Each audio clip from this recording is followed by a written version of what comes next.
अंग्रेजों से पहले भारत पर मुगलों का शासन हुआ करता था।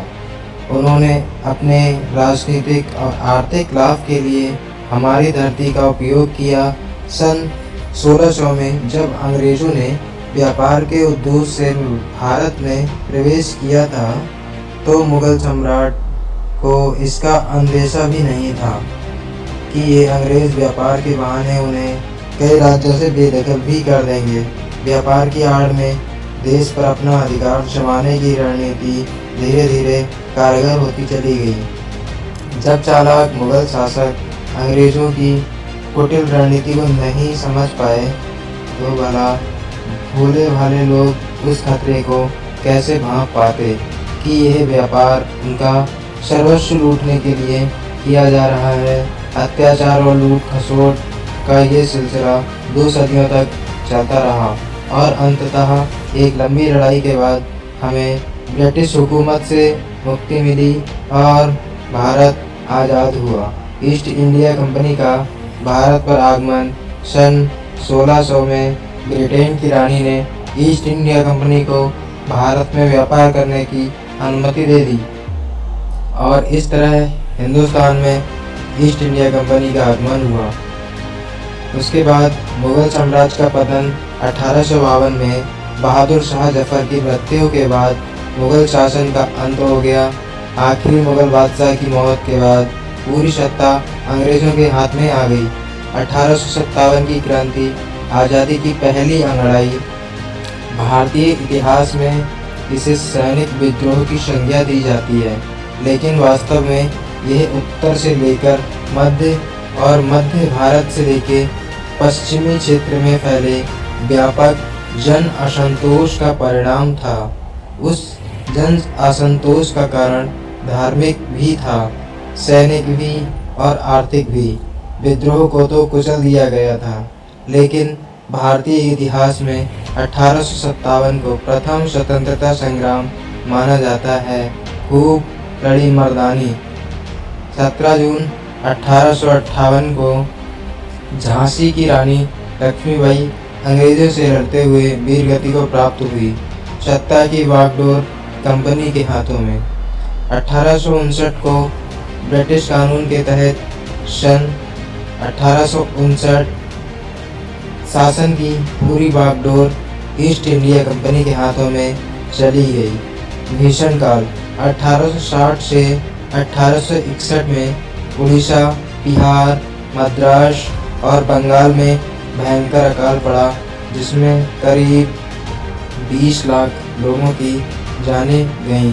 अकेले उड़ीसा में ही 10 लाख लोग मारे गए थे। कांग्रेस की स्थापना सन 1885 में दिसंबर महीने में भारतीय राष्ट्रीय कांग्रेस की स्थापना हुई। A.O. ह्यूम इसके पहले अध्यक्ष मनोनीत किए गए थे। कांग्रेस का पहला अधिवेशन मुंबई में W.C. बनर्जी के नेतृत्व में आयोजित हुआ। 20 जुलाई 1905 को बंगाल को 2 हिस्सों में विभक्त कर दिया गया, पश्चिमी और पूर्वी बंगाल। इस नाम से 2 अलग अलग क्षेत्र हो गए। 30 दिसंबर सन 1906 को ढाका में मुस्लिम लीग नामक संगठन की स्थापना हुई। यह पहली बार था जब इतने बड़े पैमाने पर मुस्लिम नेता एकजुट हुए। सलीम उल्लाह खान ने पहली बार ये प्रस्ताव रखा, जिसमें कि ऐसा संगठन कही गई थी जो मुस्लिम के हित की बात कहे। 1908 में खुदीराम बोस और प्रफुल्ल चाकी ने मुजफ्फरनगर में बम फेंका। गिरफ्तारी से बचने के लिए प्रफुल्ल चाकी ने खुद को गोली मारकर हत्या कर ली थी, लेकिन खुदीराम बोस को उस कृत्य के लिए फांसी की सजा सुना दी गई। सन 1909 में संवैधानिक सुधारों की घोषणा के साथ इंडियन काउंसिल एक्ट लागू किया गया। यह कानून मोर्ले मिंटो के नाम से जाना गया, जो मुख्य रूप से नरमपंथियों को खुश करने की कोशिश थी। इसके बाद सन 1911 में ब्रिटिश सरकार ने बंगाल विभाजन को समाप्त कर दिया। पश्चिमी और पूर्वी बंगाल को मिले और दोनों को मिला दिया गया। साथ ही बिहार और उड़ीसा को अलग अलग राज्य बना दिया गया। 1913 में अमेरिका और कनाडा में बसे भारतीय क्रांतिकारियों ने गदर पार्टी की स्थापना की। लाला हरदयाल इस पार्टी के संस्थापकों में से एक थे। उसके बाद सन 1914 में प्रथम विश्व युद्ध का कहर भारतीयों पर भी टूटा। उसी अन्याय के खिलाफ आवाज़ उठाने के लिए 1915 से लेके 1916 में लोकमान्य तिलक और एनी बेसेंट के नेतृत्व में 2 होम रूल लीगों की स्थापना की गई। तिलक का नारा था, स्वराज्य मेरा जन्मसिद्ध अधिकार है। गांधी जी की वापसी 9 जनवरी 1915 को गांधी जी दक्षिण अफ्रीका से वकालत की डिग्री लेकर भारत वापस लौटे। 1916 में कांग्रेस के लखनऊ अधिवेशन के बाद एक ऐतिहासिक घटना हुई जिसमें नरम पंथ और गरम पंथ फिर एक हो गए। अहमदाबाद में साबरमती आश्रम की स्थापना की गई। लाला लाजपत राय मौत से बौखलाए भगत सिंह ने 17 दिसंबर को अंग्रेज पुलिस अधिकारी सैंडर्स की हत्या कर दी। इसके बाद सन 1929 में वल्लभ भाई पटेल के नेतृत्व में बारदोली के किसानों ने आंदोलन चलाया। लाहौर अधिवेशन में जवाहरलाल नेहरू को कांग्रेस का अध्यक्ष चुना गया। 31 दिसंबर को स्वाधीनता का स्वीकृत झंडा फहराया गया।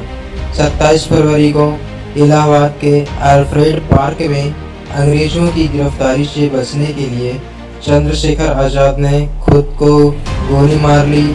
इस तरह आज़ादी का एक वीर सिपाही शहीद हो गया। 12 मार्च 1930 को गांधी जी और उनके 78 अनुयायी दांडी की 200 किलोमीटर की यात्रा पूरी कर समुद्र तट पर पहुंचे और नमक कानून तोड़ा। ये दूसरा अवज्ञा आंदोलन माना जाता है। इसके बाद 8 अप्रैल को भगत सिंह और बटुकेश्वर दत्त ने असेंबली में बम फेंका। उनका उद्देश्य किसी को मारना नहीं था बल्कि लोगों तक अपनी आवाज़ पहुंचाना था। जातीन दास और उनके साथियों ने लाहौर में कैद के दौरान जेल प्रशासन के अत्याचार के खिलाफ भूखी हड़ताल रखी। यह भूखी हड़ताल 63 दिनों तक चली जिसमें जातीन दास की मृत्यु हो गई। उसके बाद सन 1931 13 मार्च को भगत सिंह, राजगुरु और सुखदेव को फांसी पर लटका दिया गया और ये तीनों वीर मेरा रंग बसंती झोला गाते हुए खुशी खुशी फांसी के फंदे पर झूल गए। मार्च में ही गांधी इरविन समझौता हुआ। इसके तहत ये प्रस्ताव रखा गया कि अहिंसक व्यवहार करने वाले कैदियों को छोड़ने की अनुमति सरकार को ही देनी हो। 1930 में लंदन में भारतीय नेताओं और प्रवक्ताओं का पहला गोलमेज सम्मेलन आयोजित किया गया। इस सम्मेलन का मुख्य उद्देश्य साइमन कमीशन की रिपोर्ट पर विचार करना था। 1931 में गांधी जी दूसरे गोलमेज सम्मेलन में हिस्सा लेने इंग्लैंड पहुंचे। 1932 में कांग्रेस के तीसरे गोलमेज सम्मेलन में सम्मिलित नहीं हुई।